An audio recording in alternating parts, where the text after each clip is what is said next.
Hello everyone, जय हिंद। स्वागत है आपका अपने यूट्यूब चैनल के प्लेटफॉर्म में। आज मैं आपके समक्ष बात कर रहा हूँ उत्तराखंड राज्य के यूनिफॉर्म सिविल कोड या समान नागरिक संहिता के महत्वपूर्ण प्रावधानों के संदर्भ में।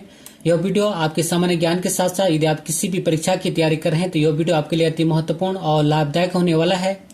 इसलिए इस वीडियो को जरूर अंत तक देखें और यदि आपको मेरा वीडियो का कंटेंट पसंद आए तो वीडियो को लाइक, शेयर और सब्सक्राइब करना न भूलें।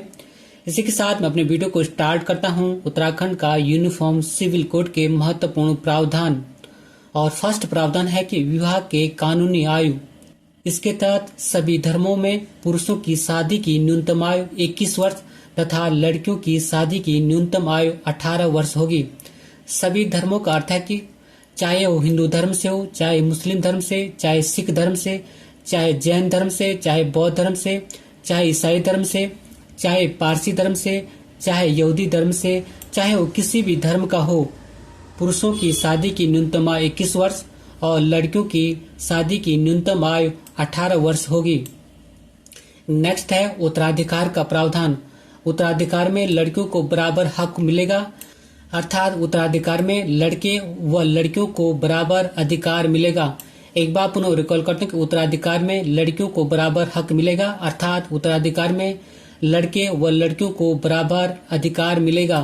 थर्ड प्रावधान है लिव इन रिलेशनशिप। और लिव इन रिलेशनशिप में रहने के लिए पंजीकरण करवाना होगा, अर्थात रजिस्ट्रेशन करवाना होगा। और विवाहित पुरुष या महिला नहीं रह पाएंगे लिव इन में, अर्थात विवाहित पुरुष या महिला लिव इन रिलेशनशिप में नहीं रह पाएंगे।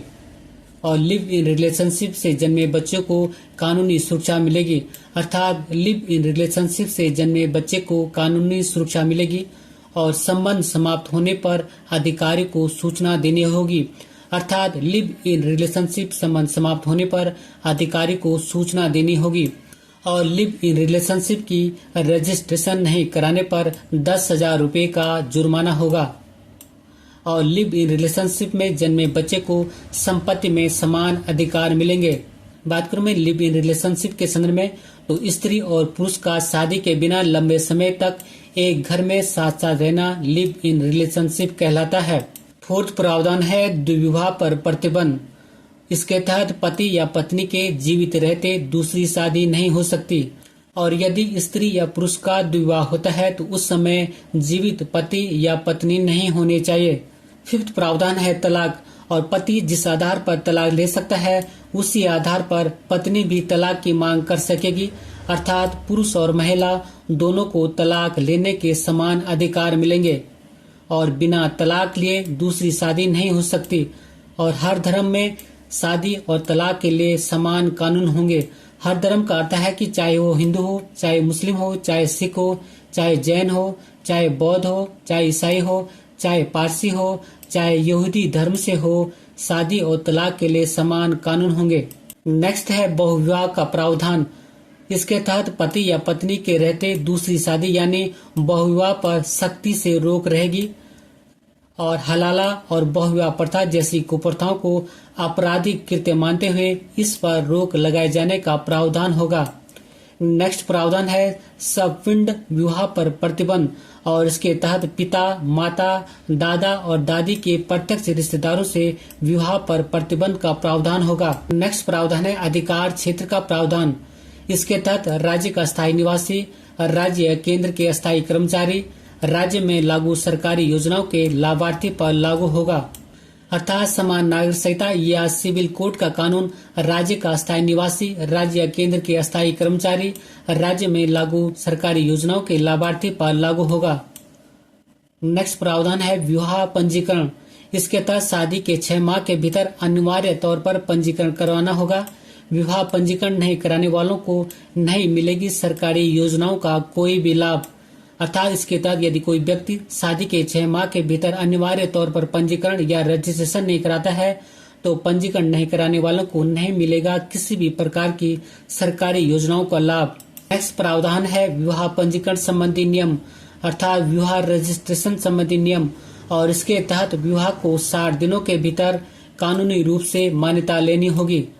पंजीकरण नहीं होने पर 10,000 रुपये का जुर्माना, पंजीकरण पर गलत जानकारी देने पर 3 माह की जेल और 25,000 रुपये का जुर्माना, और अदालत के आदेश के बिना विवाह भंग नहीं होंगे और उल्लंघन पर अपराधी को 3 साल की सजा होगी और तलाक की याचिका दायर होने के 60 दिनों के भीतर डिक्री जारी।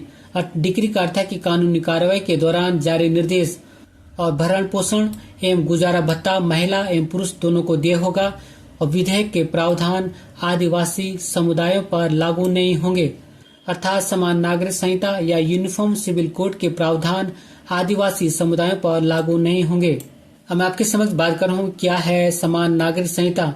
समान नागरिक संहिता में देश के सभी नागरिकों के लिए व्यक्तिगत मामलों जैसे शादी, तलाक, गोद लेना, विरासत और उत्तराधिकार आदि में सभी धर्मों के लिए एक ही कानून लागू होता है। सभी धर्मों का अर्थ है चाहे वो हिंदू हो, चाहे मुस्लिम हो, चाहे सिख हो, चाहे जैन हो, चाहे बौद्ध हो, चाहे ईसाई हो, चाहे पारसी या यहूदी धर्म, किसी भी धर्म का हो।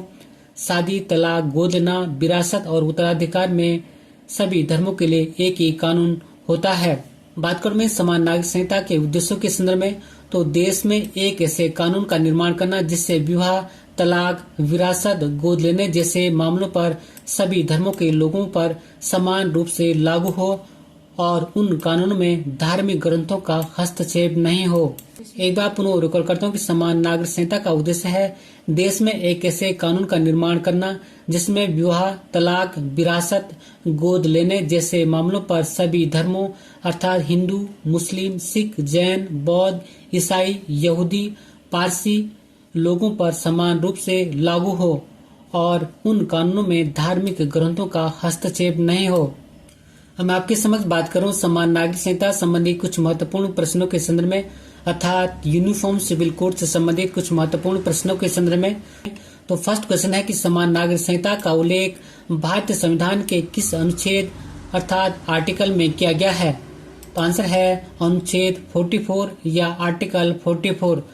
अर्थात समान नागरिक संहिता या यूनिफॉर्म सिविल कोड का उल्लेख भारतीय संविधान के अनुच्छेद 44 में किया गया है और भारतीय संविधान के भाग 4 के अनुच्छेद 44 में कहा गया है कि राज्य भारत के समस्त राज्य क्षेत्र में नागरिकों के लिए एक समान सिविल संहिता को सुनिश्चित करने का प्रयास करेगा। इसका अर्थ है कि देश के प्रत्येक नागरिक के लिए एक समान कानून होगा, चाहे वो किसी भी धर्म या जाति का क्यों नहीं हो। एक बार पुनः रिकॉल करता हूँ कि समान नागरिक संहिता का उल्लेख भारतीय संविधान के अनुच्छेद 44 में किया गया है और भारतीय संविधान के भाग 4 के अनुच्छेद 44 में कहा गया है कि राज्य भारत के समस्त राज्य क्षेत्र में नागरिकों के लिए एक समान सिविल संहिता को सुनिश्चित करने का प्रयास करेगा। इसका अर्थ है कि देश के प्रत्येक नागरिक के लिए एक समान कानून होगा, चाहे वो किसी भी धर्म या जाति का क्यों नहीं हो। नेक्स्ट क्वेश्चन है समान नागरिक संहिता लागू करने वाला पहला राज्य कौन सा है? तो आंसर है गोवा। अर्थात समान नागरिक संहिता या यूनिफॉर्म सिविल कोड को लागू करने वाला पहला राज्य गोवा है। और नेक्स्ट क्वेश्चन है स्वतंत्रता के बाद समान नागरिक संहिता अर्थात यूसीसी विधेयक पारित करने वाला पहला राज्य कौन बना है? तो आंसर है उत्तराखंड। अर्थात स्वतंत्रता के बाद या आजादी के बाद समान नागरिक संहिता या यूनिफॉर्म सिविल कोड विधेयक पारित करने वाला पहला राज्य उत्तराखंड बना है। बात करूं मैं उत्तराखंड राज्य से संबंधित कुछ महत्वपूर्ण जानकारियों के संदर्भ में, तो इस उत्तराखंड राज्य का गठन 9 नवंबर 2000 को किया गया था और इसकी 2 राजधानियां हैं। प्रथम है देहरादून और सेकंड है गैरसैंण और इस राज्य का उच्च न्यायालय नैनीताल में स्थित है। इस राज्य में विधानसभा की 70 सीट है, लोकसभा की 5 सीट है, राज्यसभा की 3 सीट है और इस उत्तराखंड राज्य के प्रथम निर्वाचित मुख्यमंत्री नारायण दत्त तिवारी थे और इस उत्तराखंड राज्य के प्रथम राज्यपाल सुरजीत सिंह बरनाला थे और वर्तमान में उत्तराखंड राज्य के राज्यपाल गुरमीत सिंह जी हैं और वर्तमान में उत्तराखंड राज्य के मुख्यमंत्री पुष्कर सिंह धामी हैं जो कि भारतीय जनता पार्टी से हैं। एक बार पुनः रिकॉल करता हूँ, स्वतंत्रता के बाद अर्थात आजादी के बाद समान नागरिक संहिता या यूनिफॉर्म सिविल कोड विधेयक पारित करने वाला पहला राज्य उत्तराखंड है और इस उत्तराखंड राज्य का गठन 9 नवंबर 2000 को किया गया था। इसकी 2 राजधानियां देहरादून और गैरसैंण है। इसका उच्च न्यायालय नैनीताल में स्थित है।